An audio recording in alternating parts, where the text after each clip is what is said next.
Hey everybody, and welcome to the breaking news, especially to all my Jeep fans out there. We've got some really big news surrounding an all-new vehicle that's gone from dumpy to dope. We're talking nearly 400 horsepower in a Jeep Compass. Jen, let's show them the new Jeep Compass.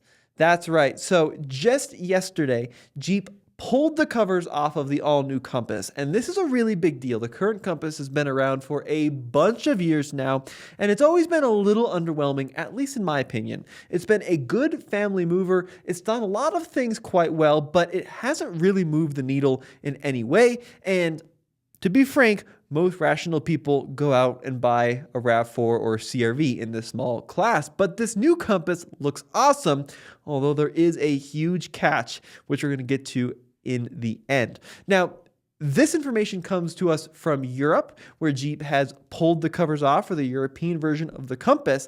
But let's start talking about some of the numbers. Now, what's unusual about the Compass is that there are four distinct powertrains under the hood of this new crossover. So on the base end, the Compass comes with a gasoline engine and a mild hybrid setup that is good for 145 horsepower.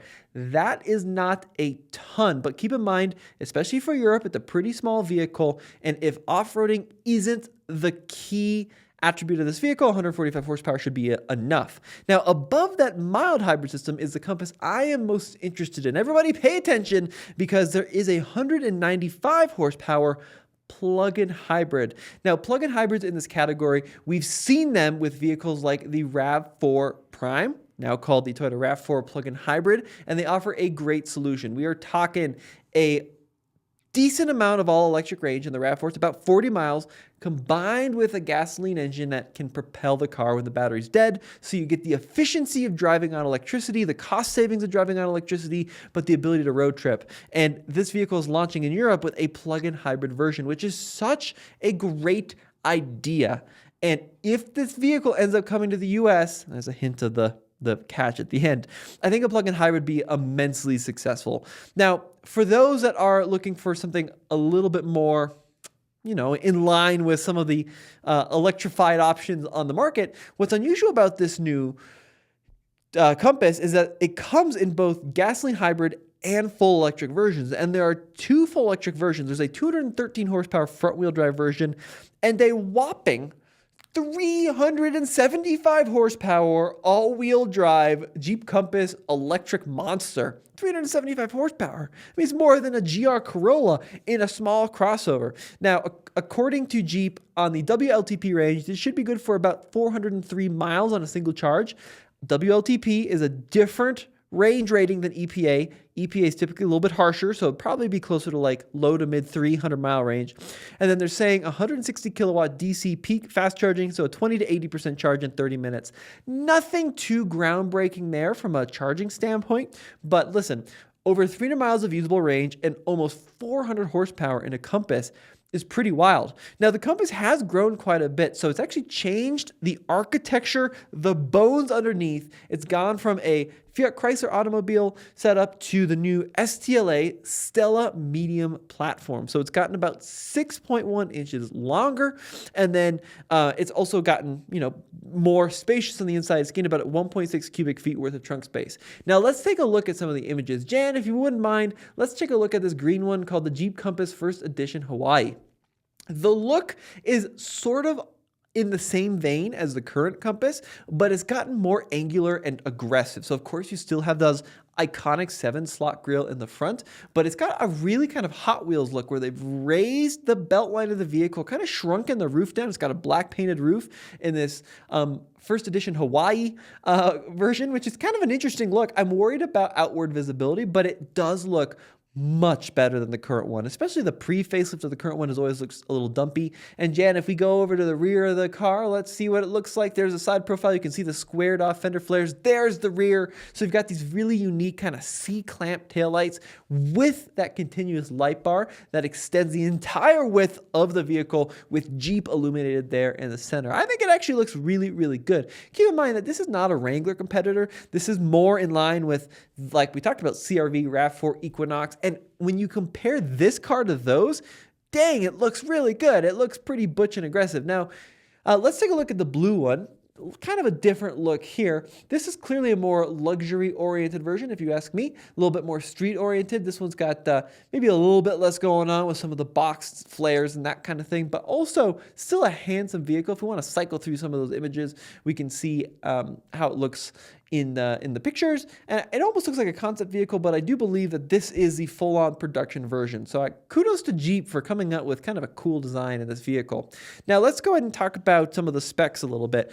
8 inches of ground clearance or thereabouts. It's got an approach angle of a roughly 27 degrees, departure angle of 31 degrees, and a breakover of 16 degrees. And the interior is where things have also dramatically changed. So first off, we've got a really cool set of seats with this really interesting X pattern, which we kind of first saw in the Renegade a long time ago. Seats look kind of big and comfortable, a lot better than what you find in the Wrangler, but the dash design is where things get crazy. So look at that enormous touchscreen display there across the center console. So the current Compass is running an 8.4-inch display. It's been around forever. This new one is a whopping 16-inch horizontal screen. So a lot of companies are kind of putting this tablet look on where you get the big square right in the middle of the dash. Well, this Compass is going with a more rectangular lengthened design across the middle of the dash. 16-inch screen is pretty crazy. 10-inch driver infotainment screen, or driver cluster screen, excuse me. And I think the interior, it looks much more upscale than the current one. The current one's a little bit kind of broken up, and you know, it's not a very cohesive design. This looks a lot better. Lots of cool detailing. Like we see the Jeep there across the side. We get this little shelf with some topographical data in that little cubby there. And then if you look at this image too, it looks like it actually has retained some of the off-road modes. So there's a little red toggle that says select terrain. And in theory, you can go through different off-road modes, right? And then you've got your little park, reverse, neutral drive selector there in the middle to select your gear. So I think Jeep's doing a lot of cool stuff with this vehicle. Looks like it's gone up market, and we don't know the pricing on this vehicle, but figure the current one starts at about $26,000 or thereabout. This one likely not going to be cheaper than the current one, especially because it's bigger and a lot more powerful. So figure some price bumps as well. But now for the big news, and this is kind of shocking. So it was kind of expected that we'd see a new Compass for the US, North America, very shortly, with North American production to start in 2026. But with this news of the global Compass, Jeep has just dropped a huge bombshell. So this is in a quote to Car and Driver. A Jeep spokesperson said it continues to reassess its product strategy in North America. As a result, the company has temporarily paused work on the next-gen Jeep Compass, including activities at the Brampton assembly plant. That's one of the big Stellantis assembly plants in Ontario, Canada. Really big news. Now, interestingly enough, the current Compass for North America is manufactured in Mexico, and then the European version and the other market one is assembled in Italy, if I remember correctly. So it's interesting that they bring Brampton into this conversation, but the big news here is paused work on the next-gen Jeep Compass. Big problem for Jeep, because the current Compass, although it can, after incentives, be attractively priced, it is an aging vehicle that is just largely uncompetitive in a highly competitive class with vehicles like the Sportage and the Tucson, the Toyota, the Honda offerings. I mean, everybody, Volkswagen has a new Tiguan in this category. It is on fire. And Jeep is saying they're pausing this is a big blow to Stellantis, in my opinion. I think it's kind of silly. The problem is that Jeep has moved so far up market with everything from the Wagoneer, the Grand Wagoneer, the Grand Cherokee, even the Wrangler has gone so far up market that those in the market for a $30,000 SUV are kind of left to dry in the near future if Jeep decides to discontinue the current North American Compass. Now, that may not happen. They may keep building that model for a couple of years to come, but it's just an outdated product that is largely uncompetitive.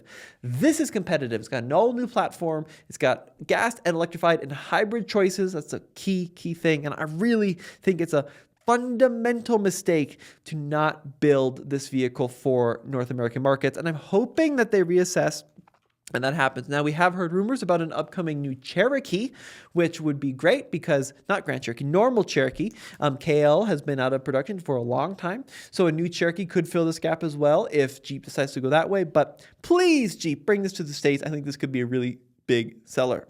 Now, let me know what you guys think in the comments section below. Is Jeep making the right decision by not bringing this vehicle into the US? And as always, it's been Tommy, behind the camera producer Jan, and we'll see you in the next video.